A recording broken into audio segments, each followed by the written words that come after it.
دوی دغه د لار او بار چغې او دغه پښتون ته ژوندون غواړو، دا خبره چې چا کوله د دوی ژبې باید پرې شي. ګوره مونږ چې کله نه دغه سرخولۍ سیکولران رامنځته شوي دي، مونږ ویلې چې دا د امریکایانو پروژه ده. امریکایانو په افغانستان باندې د نظامی یرغل تر څنګ دلته کلتوري، فرهنګي، مذهبي هر رقم یرغلونه وکړه. میډیا یې واخیستله د 150 میلیونه ډالرو په مقابل کې. دا تنها د امریکا سفارت د خلکو ته رشوت ورکړی ده، د دوی ضمیرونه اخیستي دي. جرمني 1 ارب ډالر په دغه بې ضمیرو خلکو مصرف کړی. دوی په کراچۍ کې د یو سیکولر پښتون د وینې په خاطر باندې راجګیږي.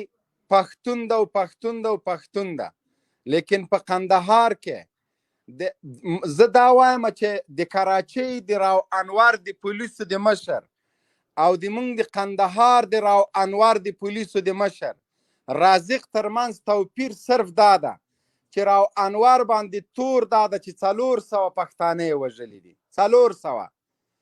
او د موږ راو انور په حساب په ثبوت باندې چې په د ثبوت رسېدلي 40,000 پښتانه یې په شهادت رسولي دي.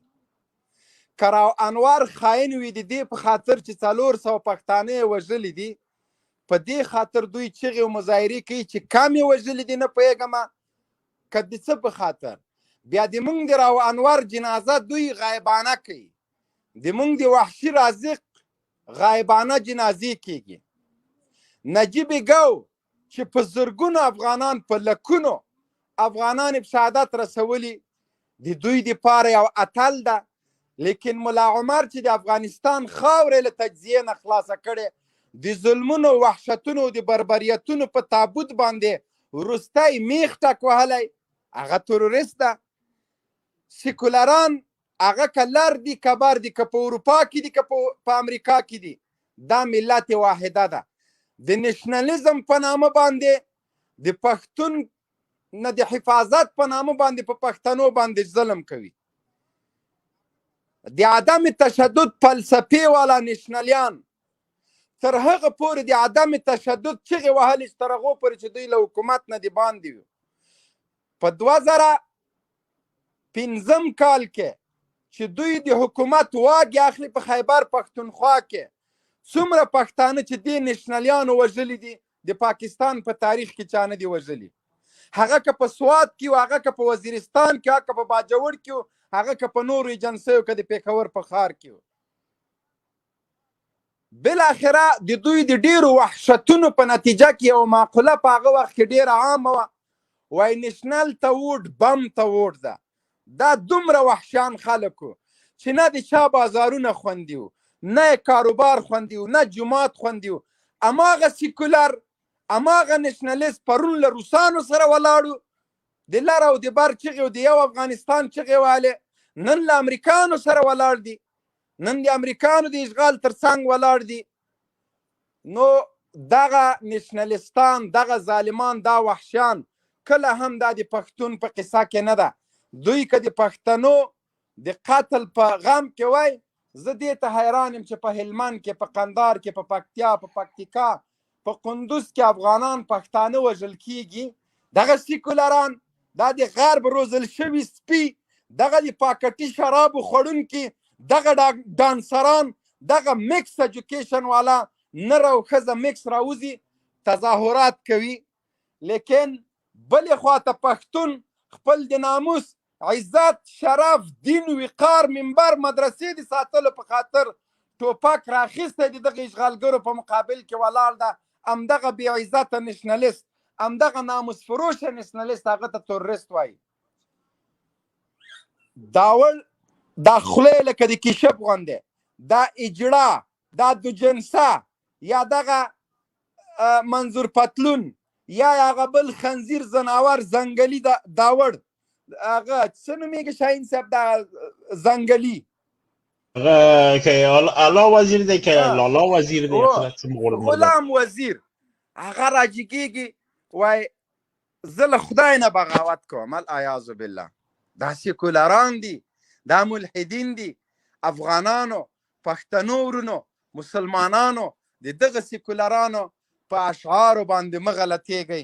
قسم مې د په خدای چې څومره د ملا او د طالب د پښتنو د مسلمانانو په حیا په عزت باندې زړه خوږېږي، د بل چا نه خوږېږي. شاهین صاحب لایف نه شیر کوي، ته دا لکړه ما ته راکړه یاره،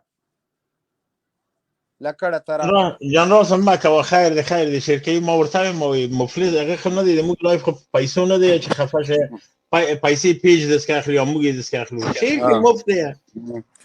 نو افغانانو مسلمانانو باندې موږ د پښتنو غږ نه جګو. که ظلم ده که وحشت ده په مسلمان باندې ده. په برما کې په مسلمان ظلم ده، په فلسطین کې په مسلمان ده، په عراق کې په مسلمان ده. الکفر ملت واحده. دا کفار چې دي دا یو ملت دي، دا یو ډله ده. د دوی کږي خولې په سکانو باندې سمیږي. د طالب جان تر څنګ ودرېږئ، د ملا تر څنګ ودرېږئ، د طالب تر څنګ ودرېږئ. دغه سیکولرانو زموږ ملک وران که. دا سیکولرانو چې د سردار داود حکومت یې ړنګ که. دا ملحدین و چې موږ ته افغانستان په کنډواله بدل که. همدغه سیکولرانو دغه کمونیستانو چې زموږ تیارې ګاونډي هیوادونو ته ویوړه، همدغه سیکولران، همدغه بېناموسان، همدغه هی و هو والا دغه خلکو چې د افغانستان 200 کلنه اردو 300 کلنه اردو تار او متار که. دا مولا او طالب نه دي کړي. دوی د کفر تر څنګ ولاړ په مسلمانانو باندې دا تور او بهتان لګي. مولا او طالب هر وخت د دغه ملت تر څنګ درېدلی، د دغه ملت دفاع یې کړې، د مسلمانانو دفاع یې کړې، د سرونو په شیندلو یې کړې، په ټنونو باروتو باندې د پاسه کېناستلی، خپل له مقدساتو نه د دفاع په خاطر ځان په باروتو لګی کړی. لیکن مسلمان یې چاته تنها نه ده پرېښی. انشاءالله العزیز تاسو یاد ساتئ د امریکا په وتلو باندې به دا منظور هی و منظور هو سیکولر لر او بر، ملحد لر او بر، بېناموسه لر او بر، دا ټول به انشاءالله نابودیږي، دا به ختمیږي.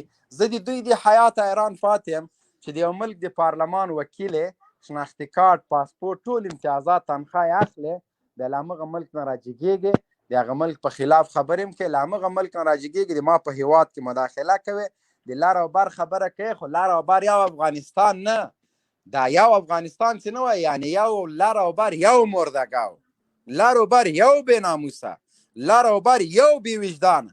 دا ټول د سیکس او د ډرګز زامن دي. تاسو ونه لیدئ په پارلمان د افغانستان کې رنډۍ او فاحشو چې د جنسي رشوت په مقابل کې پارلمان ته تللې وې، د کونیانو خولۍ په سر نه کړي، د بټیر بازانو دغه خولۍ د کونیانو دي. شاهین صاحب دا د بودانه بازانو د بټیر بازانو خولۍ د سرې په خدای دغه خولۍ د کونیانو د بچه بازانو دي.